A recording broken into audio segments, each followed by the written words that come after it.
Baik, insya Allah kita akan melanjutkan kembali dari pembahasan Adabul Mufrad karya Imam Al-Bukhari rahimahullah taala. Masih di bab yang kelima, kemarin belum kita selesaikan, masih ada satu hadis lagi. Bab yang kelima adalah bab linul kalam li walidayhi. Ya, bab pentingnya melembutkan kalimat atau melembutkan pembicaraan kepada kedua orang tua. Di hadis yang kedua ini, di hadis yang nomor 9, Imam Bukhari mengatakan, "Qala hadatsana Abu Nu'aim telah mengabarkan kepada kami guru kami yang bernama Abu Nu'aim." Kata Abu Nu'aim telah mengabarkan kepada kami guru kami yang bernama Sufyan Ats-Tsauri.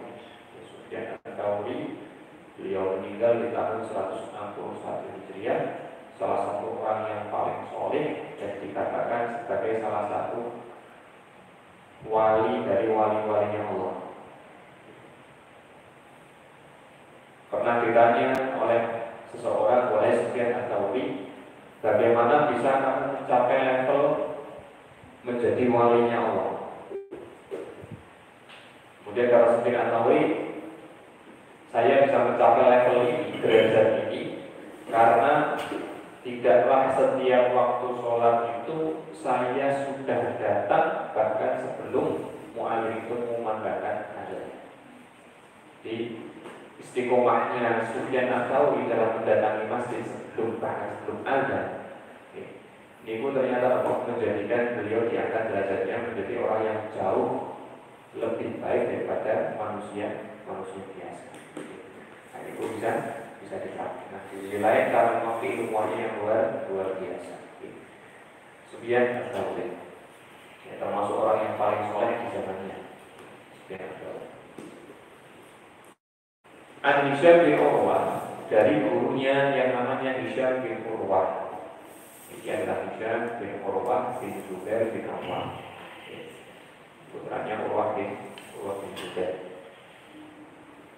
An Abihi Urwah bin Zubair, dari bapaknya yang namanya Urwah bin Zubair. Waqfid lahu ma janaha dzulli min ar-rahmah. Membahas tentang ayat ini berkaitan dengan waqfid lahu ma janaha dzulli min ar-rahmah di surat Al-Isra. Dan rendahkanlah sayapmu ketika sedang berhadapan dengan kedua orang tua kita. Apalagi orang yang sudah sukses itu ibarat orang yang sudah memiliki sayap yang dia itu bisa terbang setinggi awan. Orang tersebut itu kalau sudah sukses itu bisa dikatakan ajeng nopo mawon saged. Sukses, duitnya oke, jabatannya dhuwur. Masya Allah. Itu orang bisa dikatakan kalau dari sisi dunia ini ajeng nopo mawon saged. Tapi semua itu jabatan yang tinggi, uang yang banyak, di masyarakatnya pun dipandang, disegani, diwedeni mungkin. Tapi kalau sudah di depan orang tua, ini kata Allah Subhanahu wa taala, "Waqfid lahu ma janaha." Maka rendahkanlah sayapmu, rendahkanlah semua jabatan dan harta yang kamu miliki. Bukan patut orang sesugih apapun, sesukses apapun, kemudian di depan orang tuanya itu loh mengumpulkan kehebatan yang dia itu. Ayatnya berkaitan dengan hal tersebut. Kemudian kata Urwah bin Zubair, qala la tamtani min syai'in ahabbahu. Maka jangan pernah kamu itu, pesannya Urwah bin Zubair kepada semua orang ketika membaca ayat ini, jangan pernah kamu melarang ataupun menolak apapun yang disukai oleh orang tua kalian. Artinya ini kalau orang tuanya senang nopo, sama mami, orang tua kita itu senang iman manuk, itu bahasa apa? Senang iman nopo, senang iman Garuda, itu bahasa kita. Toko alat tulis yang terkait Garuda ini. Senangnya iman sapi, biasa kan itu bahasa itu mas. Senang iman nopo. Ingon Pajero lah, ini semua ada repot ini. Ingonnya orang bangga, ya. Ya, kalau kita mampu belikan saja. Artinya Selama yang diminta orang tua itu adalah kesenangan beliaunya dan itu tidak di taraf yang haram, ya, dan tidak di taraf yang makruh, maka sebagai anak itu tugasnya apa? Kalau sanggup untuk memenuhinya pun kalau mau. Ya. Intinya sebisa mungkin untuk dipenuhi. Ya. Kayak kalau orang tua itu menginginkan, ya, kita sebagai anak kalau bisa memenuhi, alhamdulillah. Ya. Alhamdulillah. Baik, artinya ya, apa yang disampaikan oleh Urwah bin Zubair ini adalah pesan bagi kita ya. Pokoknya apapun yang diinginkan oleh orang tua selama kita masih bisa mendatangkannya, datangkan. Dan itu adalah bagian dari linul kalam. Ya, lembutnya kita adalah bermuamalah dengan orang tua kita. Itu, ya, dari pentingnya untuk melembutkan kalam kita terhadap orang tua. Baik, kita masuk ke bab berikutnya. Bab yang ke-6, jazaa'il walidain. Bab balasan bagi kedua orang tua. Artinya ini bab yang membahas apakah kita itu saged membalas apa saja yang sudah diberikan oleh orang tua kepada kita. Qala hadatsana Qabisah telah mengabarkan kepada kami Qabisah. Qala hadatsana Sufyan telah mengabarkan kepada kami Sufyan. An Suhail bin Abi Shalih dari gurunya yang namanya Suhail bin Abi Shalih, an abihi dari bapaknya Abu Shalih As-Samman. An Abi Hurairah dari sahabat Abu Hurairah radhiyallahu anhu. An Nabi sallallahu alaihi wasallam qala la yajzi waladun walidahu illa an yajidahu mamlukan fayashtarihi fayunfiqahu. Ini hadis yang Masya Allah ya. Sebagai gambaran apakah kita sebetulnya kasih sanggup ya, untuk membalas jasa orang tua atau tidak. Kata Nabi SAW, la yajzi waladun walidah. Seorang anak itu tidak akan pernah bisa membalas kebaikan yang telah diberikan oleh orang tua kepadanya. Ini kalimat pertamanya Nabi. Anak tidak akan sanggup membalas kebaikan yang sudah diberikan oleh orang tua kepadanya. Illa ayyajidahu mamlukan, kecuali sang anak ini mendapati apa? Orang tuanya itu mamlukan, mamluk itu menjadi seorang budak. Budak itu kalau kita demikian tenang. Allah alam bin tenang. Kalau perbudakan ada, kalau perbudakan ada. Kalau yang dikatakan sebagai budak, Allah alam, tentunya di Indonesia bukan seperti. Tapi orang yang diperbudak oleh dunia parah. Tapi kalau budaknya itu sendiri artinya manusia yang dijadikan budak, Allah alam. Tapi ini masih akan berlaku, artinya sampai akhir zaman pun yang namanya budak itu selalu. Yang namanya budak pasti akan selalu ada. Kata Nabi, seorang anak itu tidak akan bisa membalas kebaikan yang diberikan oleh orang tuanya kecuali dia mendapati orang tuanya menjadi seorang budak.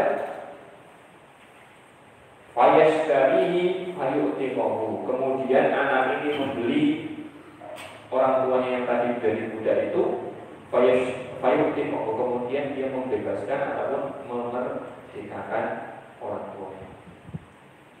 Pada dasarnya, ketika orang tua itu menjadi seorang budak, kemudian dibeli oleh anak, ini tanpa dia bebaskan pun sudah merdeka. Ini secara hukum syariatnya ada kondisi anak mendapati orang tuanya menjadi budak, kemudian dibeli. Kalau beli budak normal, itu kan beli kalau mau dimerdekakan harus ada akad, saya bebaskan kamu kan. Dia menjadi orang merdeka, bukan budak lagi. Tapi berbeda kasusnya dengan orang tua. Ketika seorang membeli budak dan pemilik itu adalah orang tuanya, maka ketika membeli itu otomatis juga memerdekakan orang tuanya tanpa ada akad kalimat kamu saya bebaskan, itu berusaha otomatis merdeka. Maka itu para ulama mengatakan ini tanda bahwasanya seorang anak itu sama sekali tidak bisa membalas kebaikan yang sudah diberikan oleh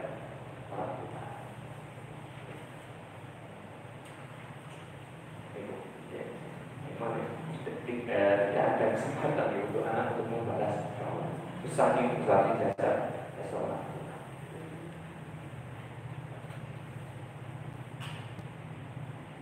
Makanya pun ketika seseorang itu tidak bisa membalas kebaikan orang tua kepadanya, dari tadi kan sudah terbahas, kalau orang tuanya menolong, kalau bisa diadakan, nyuwun nopo nek sanggup, maka sebisa mungkin untuk dituruti selama itu dalam kebaikan atau sesuatu yang mubah. Itu. Makanya sampai apapun yang kita berikan kepada orang tua, pada dasarnya belum bisa untuk menggantinya. Untuk menggantinya. Maka Nabi SAW mengatakan, maka sona ilaika ma'rufan fakafi'uhu. Siapapun yang pernah berbuat baik kepada jenengan, maka seimbangilah. Artinya kalau ada orang pernah memberikan jenengan apa, suatu waktu kalau jenengan memiliki kemampuan, harus dengan memberikan suatu hal yang mungkin seimbang atau kalau bisa lebih di atasnya. Anda saya katakan jenengan apa? Maka ya paling tidak suatu waktu jenengan juga memberikan sate kan, raketan apa? Sate kiri di kopi, seperti kan berdua sate, ya. Yang buat sate khusus, ini, ya. Tasih bau-baunya masih bau-baunya, intinya sate. Nah, para Rasulullah siapapun yang berbuat baik kepadamu, maka balaslah kebaikan dengan yang hampir sama. Fa'ilam tajiduhu fat'ulahu. Kalau tidak sanggup untuk membalas dengan kebaikan, maka banyak-banyak berdoa untuk orang yang sudah berbuat baik kepada kita. Makanya pun orang yang paling berhak untuk kita berbuat baik kepadanya adalah pastinya orang tua kita. Masalahnya itu kita itu tidak sanggup untuk menyamai pemberian orang tua kepada kita. Sehingga paling tidak yang bisa ataupun yang sanggup kita lakukan adalah banyak berdoa untuk orang tua. Makanya itu Rasulullah sampai mengatakan di hadis Sahih Muslim, hadisnya Abu Hurairah, standarnya anak soleh itu adalah yang selalu mendoakan orang tua. Bagaimanapun kondisi orang tua kita, kemarin ini sudah kita bahas, ya, tetap berbakti meskipun orang tuanya itu berbuat baik kepada kita. Jadi perbanyak berdoa, ini perbanyak berdoa untuk orang tua kita. Dan sekali lagi, ya, banyaknya doa kita kepada orang tua kita, meskipun kita sudah tidak ada nanti, mungkin sebagai dari panjangan kata saya ini, orang tua sudah tidak ada, ya. Nah, itu kan, ya sudah ada. Artinya tetap berbakti dengan cara berdoa, mendoakan orang tua, karena itu akan menggerakkan hati anak-anak kita juga nanti untuk mendoakan kita. Makanya ada istilahnya, karena tadimu tudan. Sebagaimana kamu berbuat, maka suatu saat juga orang akan berbuat kepadamu seperti itu juga. Kamu berbuat kebaikan kepada orang lain, maka ya, orang lain juga akan berbuat baik kepada. Makanya itu nanti mendapat satu kejadian, Masya Allah. Kalau kalian bisa kemudian di perjalanan dalam perjalanan itu di kendaraan, Qadarullah banyak bocor. Qadarullahnya lagi tidak membawa dongkrak. Sudah lama nunggu, karena posisinya jauh, untuk orang teman-teman dekat tidak ada. Tidak bersamaan itu ada truk ini, pertemuan pasir yang ada. Itu tiba-tiba berarti. Padahal kita tidak nyetok, ya. Kemudian dulu tanya, kenapa mas? Ini bocor pak, tapi lupa tidak bawa dongkrak. Pancarannya ada tapi tidak bawa dongkrak. Oke, saya ada. Kemudian orang tersebut turunkan dongkraknya, sak dongkraknya sak digandanya balik, Masya Allah. Terus saya, kita mengucapkan terima kasih. Pulau ini penasaran. Ini buat sepuhan orang tuanya, Masya Allah. Mungkin sekitar 50-an tahun, Masya Allah. Kemudian saya tanya, Pak, tidak dikasih tahu pada Pak jenengan mau berhenti. Kata beliaunya, beliau itu berbuat macam ini mas. Jadi mungkin ketika nanti suatu saat anak saya dijalankan apa-apa, kata jenengan ini ada yang bantu juga. Habis itu nanti Masya Allah. Padahal mungkin kamu dan orang tersebut mungkin tidak sesoleh kita, tidak salah kita, tapi praktek kehidupannya jauh lebih baik. Orang tersebut mengatakan mungkin nanti kalau anak saya ada kesulitan juga yang di tempatnya jauh sama saya tidak bisa membantu, ada orang lain yang membantu. Layak boleh, bahwasanya orang tua banyak melakukan kebaikan, arahnya nanti mana? Ya untuk anak. Makanya subhanallah ya, perbuatan baik yang dilakukan oleh orang tua itu luar biasa.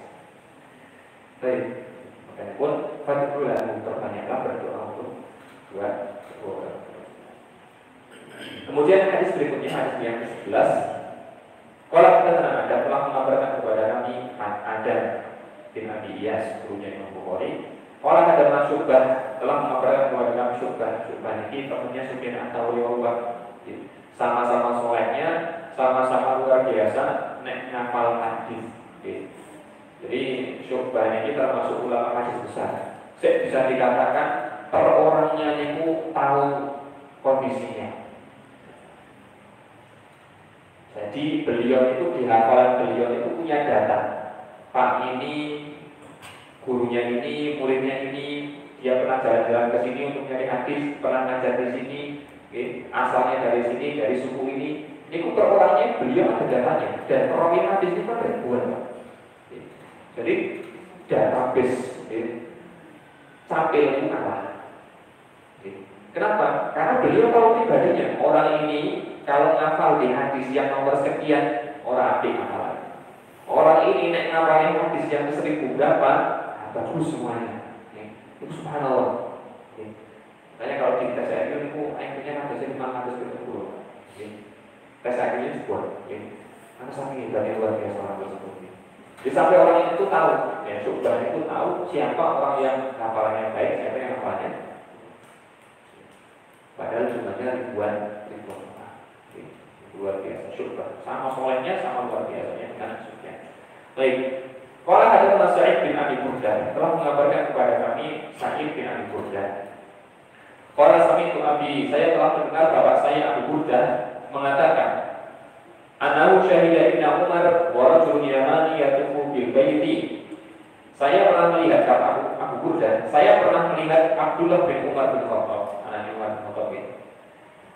Wa rajulun yamani, dan seseorang dari Yaman, yatufu bil baiti, mereka berdua itu tawaf di Ka'bah. Hamala ummahu wa ra'adhihi, dan orang Yaman ini ketika tawaf itu sambil gendong ibunya. Sambil gendong ibunya. Dan kemungkinan besar, kata Abu Burdah, ini orang itu sudah gendong ibunya sejak dari Yaman. Tapi ini kabarnya bukan kue lapor nih beda. Ya. Karena kue lapor ini beda kasus lain. Kayak soalnya sih Pak, nanti mendengar kisahnya kue lapor ini. Orang soleh luar biasa, orang tidak terkenal. Itu yang kata para ulama itu orang majhulun fil ardi ma'rufun fis sama. Orang itu tidak terkenal di dunia, tapi terkenal di langit. Sampai nopo hari ketika si Uwais Al-Qarni ini meninggal, wong kampung ini dari daerah Koror, nama desanya itu daerah Koror, ya kan? Itu orang desanya itu bingung, kok yang layak bawahnya, ya. Orang kampungnya cuma mengatakan, Uwais ini jadi ngomong. Kita tahunya Uwais itu cuma penggembala kambing dan sapi punya kami bayar satu. Nah kok yang layak luar biasa bunganya. Jadi warganya ini sampai tidak tahu sesoleh apa nih. Yang tahu sih dan Umar bin Khattab yang tinggal di Madinah. Oh, ya. Kenapa Pak Umar bisa tahu? Karena dikabari Nabi. Nabi itu nanti cerita bahwasanya ada seseorang yang dia itu baktinya luar biasa kepada ibunya. Dia namanya Uwais, asalnya dari wilayah Qoron di Yaman, dan dia maksud dia punya penyakit kusta dulu. Kemudian Allah sembuhkan, tapi Allah tinggalkan satu bulatan sebagai pengingat bahwasanya Uwais itu pernah punya penyakit kusta. Dan dia sangat berbakti kepada ibunya. Makanya Uwais Al-Qarni ini zaman itu tidak Nabi, tapi boleh terpanggil Nabi. Makanya tidak jadi sahabat. Ya. Karena ketika Uwais minta izin ibunya, Bu, saya izin, saya mau pergi ke Madinah, di Yaman, Madinah jarak jauh sekali. Mungkin 1000 kilometer. Saya izin mau ke Madinah, mau ketemu Nabi SAW. Ya.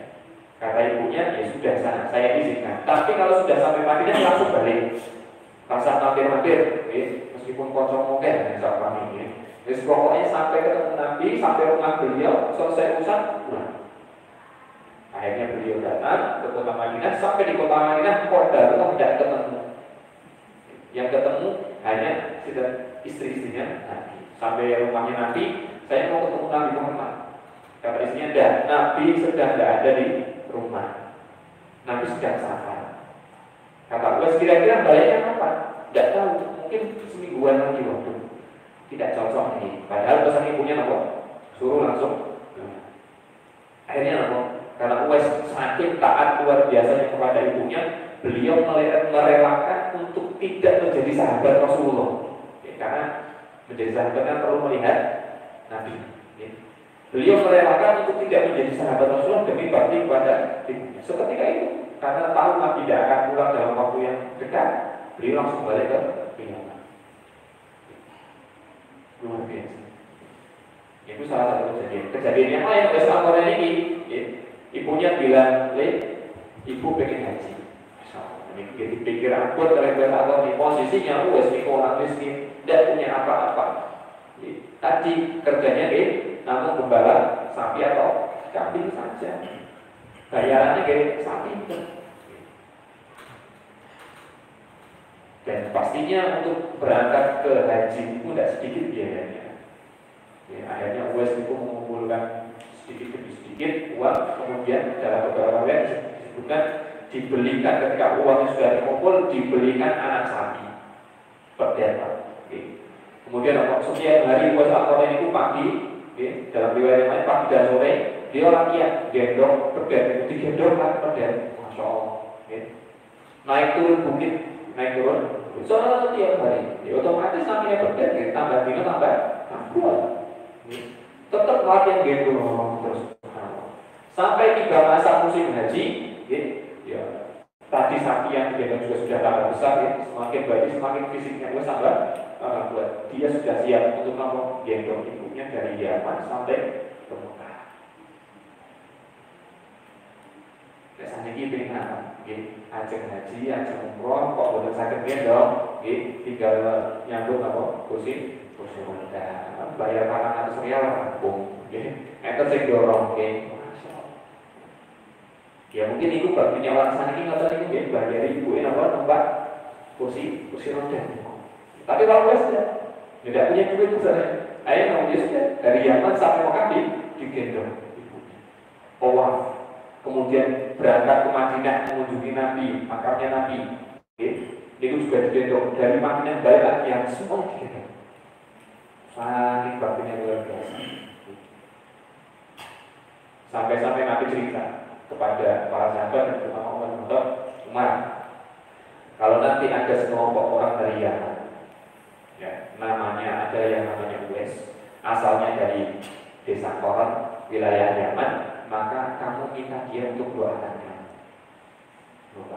Umar bin Khattab sudah dijamin surga, sahabat terbaiknya Nabi. Ini kalau ketemu Uwais Al-Qarni disuruh minta doa. Ini levelnya luar biasa, dua benar gitu. Ya, makanya setiap ada kabilah dari Yaman masuk ke kota Madinah, Umar pasti tanya, kalian dari Yaman, ada yang namanya Uwais? Tidak ada. Haji tahun berikutnya tanya, ada yang dari Yaman kemudian ada namanya Uwais? Tidak ada. Sampai akhirnya ketemu. Kalian dari Yaman, yang namanya Uwais mana? Ini orangnya. Ya. Dia posisinya sedang ngurusi hewan ternak kami. Karena hajinya sekaligus angon unta ataupun kambing yang nanti dijadikan sembelihan. Tugasnya waktu minggu. Karena aku tadi fakir miskin. Ya. Kemudian ditemui oleh Umar bin Khattab mengatakan, wahai Uwais, saya minta tolong kamu doakan saya. Kata Uwais, kok mau jenengan yang khalifah jenengan yang Amirul Mukminin, sahabat Rasulullah, mosok kita doa kepada saya. Saya itu namun penggembala kambing kan? Kata Umar, enggak. Saya dipesan Nabi. Kalau ketemu kamu suruh kita. Akhirnya Uwais mengatakan, wahai Amirul Mukminin, saya akan mendoakan kamu tapi dengan satu syarat, jangan kamu kasih tahu siapapun tentang saya. Pesannya tadi. Ada orang soleh itu pengen tidak terkenal. Orang hari ini lomba-lomba jadi terkenal. Padahal terkenal itu ya ujian luar biasa. Makanya itu salah satu penyakit orang beriman itu namanya khusyuk, pengen dikenal. Itu salah satu penyakit juga. Akhirnya namanya seperti itu. Akhirnya Uwais Al-Qarni mendoakan si Umar bin Khattab. Kemudian Allah mengatakan, setelah haji ini kamu mau kemana? Saya mau ke arah Kufah. Kata Umar, kalau gitu tak boleh surat ya, supaya nanti gubernur Kufah nyambut kamu. Kata Umar, bosan usah. Ya. Saya itu lebih baik gak ada yang kenal saya. Orang soleh luar biasa. Uwais langsung. Nah, itu mungkin pandangan sekali lagi ingin tentang Uwais betapa solehnya dia dan betapa baktinya kepada orang tuanya. Nah, orang yang sedang tawaf kembali kepada hadis kita, orang yang sedang tawaf bersama Abdullah bin Umar ini juga kondisinya sama. Orang Yaman tapi bukan Uwais. Dan dia tawaf di Ka'bah sambil menggendong ibunya sambil bilang ketika tawaf ibu dalam syair Arab, inilah ba'iruhal muzalladu in ud'irat rikabuha lam ulkir. Jadi ini sebuah syair Arab yang artinya adalah, saya ini adalah tunggangan bagi ibu saya dan saya adalah tunggangan yang patuh. In ud'irat rikabuha, kalau tunggangan-tunggangan lain kadang Rasulullah, kadang sabar, ya. Kadang kan kalau sudah mau sampai perjalanan itu kan, ya namanya kendaraan apa mohon disabar. Ya orang wedhus ya sapi ini itu sebenarnya lupa ini aku kan. Ya sapi ya kuda ya onta. Ini kalau sudah terlalu lelah pasti akan menunjukkan rasa lelahnya. Jangankan sapi kambing, bahkan motor mobil itu nek pun kesel disabar, gitu. Sing senter itu hilang, sing oli itu terus sing asapnya sudah pikiran, sabar. Tapi kata orang Yaman ini yang dia ibunya, ya, kalau tunggangan lain itu mereka sabar, kalau saya tidak, saya akan tetap taat kepada yang menunggangi saya, jadi ibu saya. Nah, ibu saya ini sakit taat. Dengan pernyataan orang ini kepada sang ibu dan disaksikan oleh Abdullah bin Umar, kemudian dia nanya, ya Ibn Umar, aku mau ijazah ibu. Wahai Abdullah bin Umar, saya tadi bilang seperti itu ya. Itu kira-kira saya sudah bisa membalas jasa ibu saya atau belum? Artinya ini anak siap tunduk patuh kepada ibunya. Mau disuruh jalan kemanapun dia tahu siap. Buatan sambar belas. Ini pernyataannya. Makanya seperti itu saya sudah bisa membalas atau belum? Kata Abdullah bin Umar bin Khattab, la wala bizafratin wahidah, tidak sama sekali. Bahkan hanya satu kali hentakan nafas ibumu ketika mau melahirkan, itu juga belum bisa membalas jasanya. Namanya orang melahirkan, taruhannya nyawa ibu. Makanya pun ada perempuan-perempuan ini ketika mau melahirkan itu dia minta maaf dulu pada suaminya biasanya.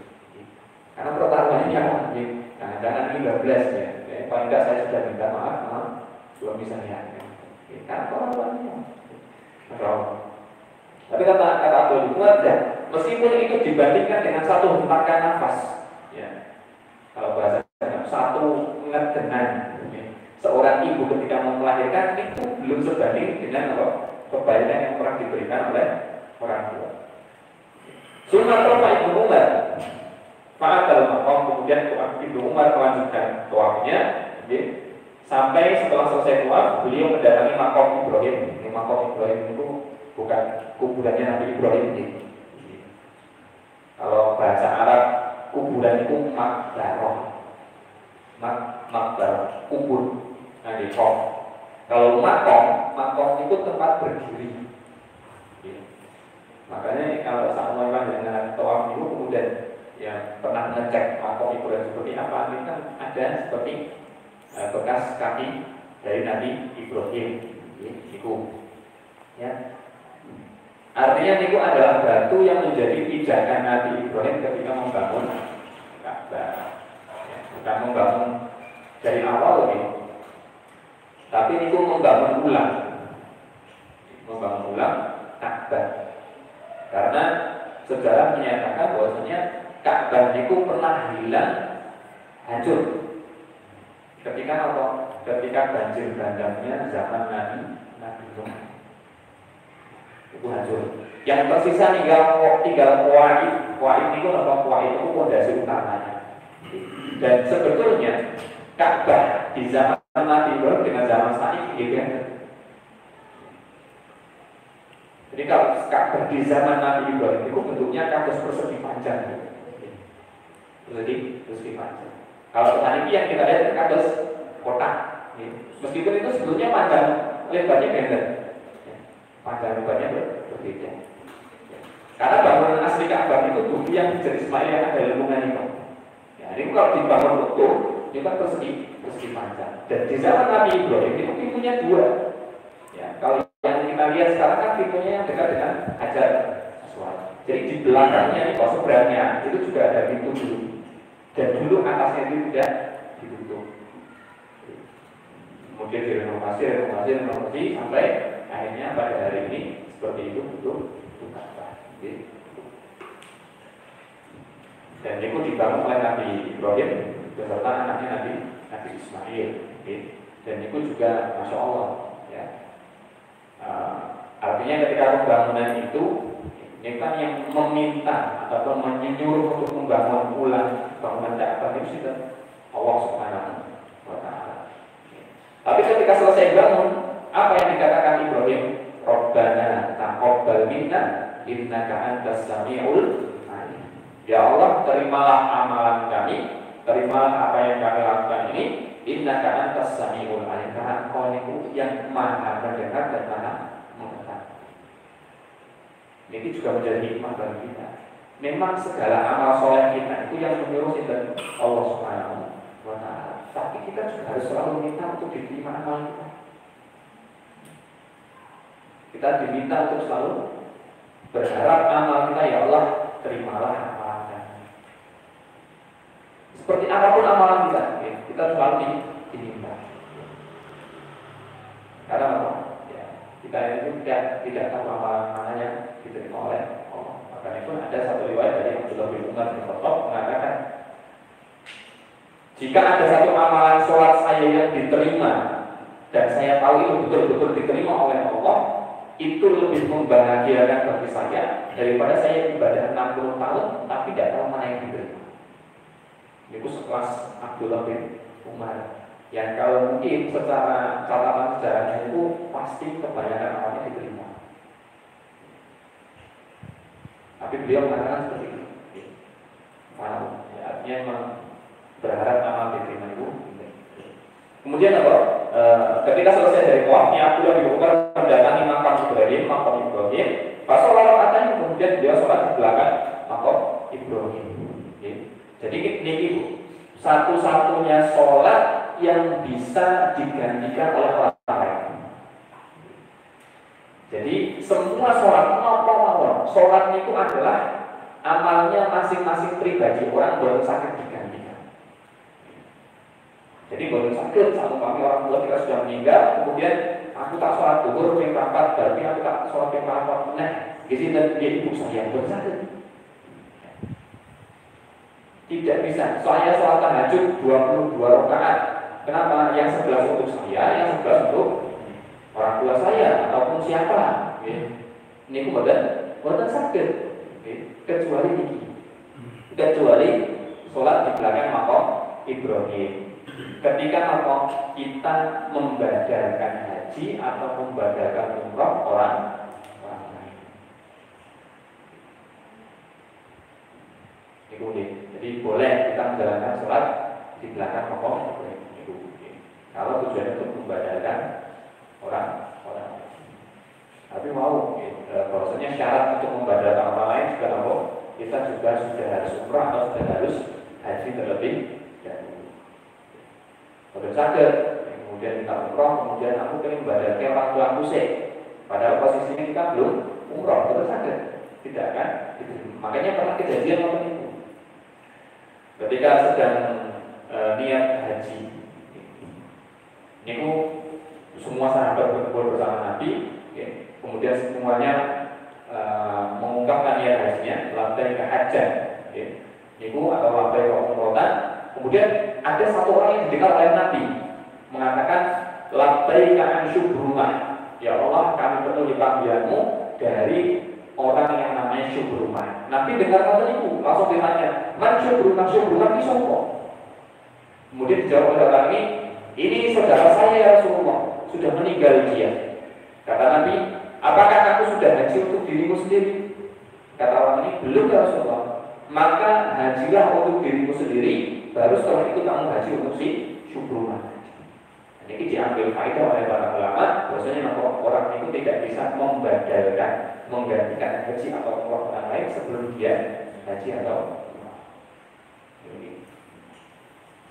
baik. Kemudian Abdullah bin Umar mengatakan, ya Nabi Musa, inna kulla rakaataini tukaffirani ma anhuma. Wahai anaknya Abu Musa, yaitu orang Yaman tadi, ketahuilah bahwasanya 2 rakaat di sholat di belakang makom Ibrahim setelah sholat itu bisa menghapuskan apa-apa yang dosa-dosa yang setelah ini.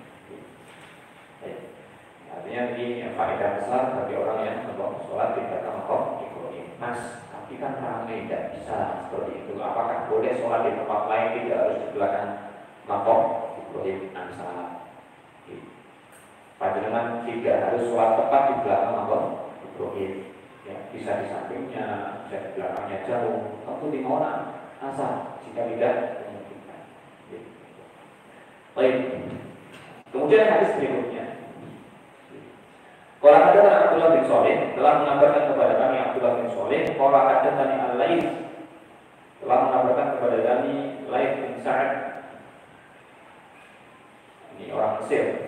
Qala hadatsani Khalid bin Yazid telah mengabarkan kepada kami guru kami yang namanya Khalid bin Yazid dari Sa'id bin Hilal bin Abi Hilal, dari gurunya Abi Hazim dari Abu Murrah Maula Aqil, ya, pembantunya Aqil. Anna Abu Hurairah kana yastakhlifu Umar. Beliau menceritakan, Abu Murrah itu menceritakan suatu kondisi bahwasanya Abu Hurairah itu terkadang dijadikan pengganti pemimpin di Madinah ketika Marwan bin Hakam sedang pergi. Nah, ini kondisinya adalah ketika sudah khalifahnya pindah bukan di Madinah lagi. Dalam berawal seperti itu. Sudah pindah berarti mungkin di zaman Muawiyah atau di zaman Ali bin Abi Thalib. Nah, yang jadi gubernur di Madinah ini namanya Marwan bin Hakam. Marwan bin Hakam. Nah, ketika Marwan bin Hakam pergi, niku dia seringnya minta Abu Hurairah untuk menggantikan jadi gubernur. Padahal kita tahu Pak, bahwasanya Abu Hurairah itu termasuk orang yang sangat miskin, bahkan dikatakan ahlu sufah. Uripe nang pundi pas zaman Nabi, emperan Mesir Nabawi, seringnya kelaparan. Tapi ketika zamannya Marwan bin Hakam jadi gubernur, sekelas gubernur Madinah, ketika dia pergi, karena zaman dulu ini bukan ada wakil, jadi pemimpin dia langsung tunggal mawon. Pemimpin hanya satu, tidak ada wakil. Karena nyatanya wakil juga tidak akan berfungsi ketika masih ada ketuanya kan. Itu. Makanya di zaman Islam itu wakil itu tidak ada. Kalau pembantu ketua itu pasti ada. Makanya Abu Bakar pernah mengatakan, nahnu umara wa antum wazara. Jadi Abu Bakar pernah bilang kepada sahabat-sahabat dari Ansor, orang Madinah, mengatakan, wahai orang-orang Ansor, kami orang-orang Quraisy Muhajirin pemimpin, karena memang Nabi mengatakan pemimpin itu dari Quraisy. Ada pun kalian orang-orang Ansor, antumul wuzar, kalian menteri-menterinya, kalian bantu kami. Itu. Ya. Baik. Jadi ketika Marwan bin Hakam sedang keluar dari kota Madinah, maka yang diminta menggantikan gubernur itu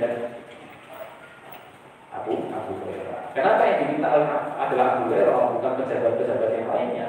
Karena memang keilmuanlah yang menjadi patokan. Makanya pernah kejadian juga Umar bin Khattab itu ketika menjadi khalifah kunjungan ke kota Mekah. Yang saat itu gubernurnya adalah Nabi bin siapa sih lupa ya. Jadi gubernurnya orang itu. Nah, ketika Nabi ini sebagai gubernur Mekah tahu Umar bin Khattab yang khalifah mau datang ke kota Mekah, dia sambut di perbatasan kota Mekah sampai keluar kota di perbatasan. Ketika ketemu dengan Umar bin Khattab langsung ditanya, wahai Nabi, kamu kan gubernur, kamu tinggal ke sini terus yang ngurusin Mekah siapa? Yang jadi pemimpin Mekah siapa? Pemimpin kok ikut ke sini? Kata Nabi, taraktu, saya meninggalkan seseorang. Nabi itu saya lupa. Saya lupa. Ada seorang disebut oleh Nabi ini. Ya. Saya meninggalkan seseorang. Kemudian ditanya oleh Umar, nah itu orang itu siapa? Kata Nabi, Maulawan, dia adalah pembantu di rumah. Jadi gubernur Mekah punya pembantu. Gitu. Kemudian ketika gubernurnya pergi, yang jadi gubernur sementara di Mekah pembantu. Bukan sudah benar. Ini pembantu, insyaallah. Nah, dengan ini dipraktekkan pikir. Ya. Bahasanya gitu kan kebun, tukang ngurusi motor kayak jadi gubernur sementara. Ketika ditanya Umar, kenapa kok kamu minta dia untuk jadi gubernur pengganti? Kata Nabi, karena dia hafizul li kitabillah wa 'arifun bil faraid. Karena orang itu dia paham tentang Al-Quran dan dia ahli dalam permasalahan ilmu faraid, ilmu tentang warisan. Baru Umar mengatakan, qad shadaqa Rasulullah, inna Allah yarfa'u bihadzal kitabi aqwaman wa yadh'u bihi al-akhirin. Sungguh benar perkataan Nabi, bahwasanya Allah akan meninggikan derajat seseorang dengan Quran itu, dan Allah juga akan merendahkan kaum yang lain dengan Al-Quran. Orang akan semakin mulia dengan Al-Quran. Luar biasa. Abu Hurairah juga sama, karena keilmuan yang luar biasa dimilikinya. Nah, kata Abu Hurairah itu terkadang dijadikan pengganti si Marwan ketika dia sedang pergi. Wa kana yakunu bidil Hulaifah. Dan Abu Hurairah ini tinggalnya di sekitar wilayah Dzul Hulaifah. Dzul Hulaifah itu pun di Mas. Dzul Hulaifah itu masih wilayah Madinah. Kalau hari ini terkenalnya dengan Bir Ali. Yang karena ada umroh ataupun haji pasti tahu Bir Ali. Karena itu tempat mengambil nikah. Jadi Madinah kalau umrohnya dari Madinah pasti ganti kain ihram, niat untuk ihram dari Masjid Bir Ali biasanya. Itu wilayahnya namanya Dzul Hulaifah. Nah, rumahnya Abu Hurairah sekitar itu. Rumahnya itu. Kata Umroh, rumahnya di sekitar situ, wa kana ummuhu fi baitin wa huwa fi akhar. Rumah dia dan rumah ibunya itu di wilayah sekitar beda. Jadi rumahnya jajaran, tapi tidak serumah. Itu. Dan kemarin sudah kita bahas sedikit bahwasanya Abu Hurairah kan ibunya belum Muslim. Kemudian Abu Hurairah sangat sedih sekali, didakwai terus dan nyambung sampai di tahap apa dia mendapati ibunya itu mengucapkan kalimat yang dia tidak suka. Kenapa? Karena menjelekkan Nabi SAW. Lari kepada Nabi, ya Rasulullah, nangis ya Rasulullah. Ibu saya belum mau Islam, tolong doakan. Kemudian Rasulullah Allahumma di umat Abu Hurairah, ya Allah, berilah hidayah kepada ibunya Abu Hurairah kurang dengan kondisi senang karena pasti dijaga doanya Nabi. Sampai rumah mendapati pintu rumah ibu ini tertutup dan ada suara gemerincing air. Ya. Kemudian ketika mau masuk kata ibunya, sebentar, jangan masuk dulu. Ya. Tidak berselang lama ibunya keluar, sudah mengenakan hijab, ditutup kepalanya, dibuka pintu, kemudian mengatakan ini, asyhadu alla ilaha illallah. Wahai Abu Hurairah, saya sudah bersyahadat. Nangis dengan nangis bahagia, dia balik lagi ke kota Madinah, ketemu dengan Nabi. Tadi datang nangisnya nangis sedih, sekarang datang nangis bahagia. Ya Rasulullah, kau bisa jawab doa. Ya Rasulullah, Allah sudah mengabulkan doa. Ibu saya sudah masuk Islam. Kemudian apa? Ya. Abu Hurairah meminta doa lagi kepada Nabi. Ya Rasulullah, tolong doakan agar kami, saya dan ibu saya itu dicintai oleh orang-orang beriman. Dan doakan juga agar kami itu cinta kepada orang beriman. Jadi penting ibu, minta didoakan agar orang beriman mencintai. Dan kita juga mencintai orang-orang beriman. Seperti Abu Hurairah. Nah, intinya rumahnya itu beda, namun sampingan. Kalau kata Abu Hurairah, "Fa'idha arada an yakhruja wa qafa'ala tabi'an." Ini persaksian dari seorang Abu Hurairah, seorang tadi. Dia bilang, ketika si Abu Hurairah ini mau pergi dari rumahnya, mau pergi. Ini Abu Hurairah itu selalu berhenti di depan pintu rumah ibunya sambil bilang, "Assalamualaikum ya ummatah wa rahmatullahi wa barakatuh." Depan pintu rumah, kemudian mengucapkan salam, "Assalamualaikum warahmatullahi wabarakatuh." Depan rumah. Ibunya tidak keluar, masih dalam. Cuma depan rumah, kalau mau pergi, pamit lah bahasanya gitu. Dengan salam yang sempurna. Bukan Assalamualaikum Bu, bukan. Tapi salamnya sempurna. Assalamualaikum warahmatullahi wabarakatuh. Karena doa. Sekali lagi karena itu doa ditujukan kepada siapa? Ibunya. Ini doa yang untuk orang tua kalau bisa sesempurna mungkin.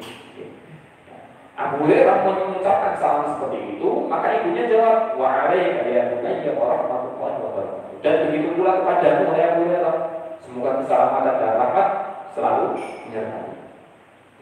Belum sampai di situ, tidak cuma salam awal. Abu Hurairah bilang, "Rahimakallah kama rabbaini shaghira." Jadi sebelum pergi itu Abu Hurairah punya ritual. Assalamualaikum warahmatullahi wabarakatuh. Abu Hurairah bilang, ya, semoga Allah merahmatimu wahai ibunda, sebagaimana kamu telah mendidikku di waktu kecil saya. Doanya di depan rumah itu sambil teriak-teriak, orang-orang tahu. Masyarakat itu sambut apa dengan kebiasaannya Abu Hurairah kepada ibu. Ibarat kata kalau kita hari ini ajeng pangkat kerja mulai sampingnya kayak rumah orang tuanya itu, "Bu, assalamualaikum. Semoga Allah merahmatimu karena engkau dulu pas saya kecil telah mendidik saya dan mengajari saya semuanya." Ibunya dari jarak jawab, "Rahimakallah karena barakah kathira." Ibunya jawab, "Semoga Allah juga merahmatimu wahai anak. Wahai anak,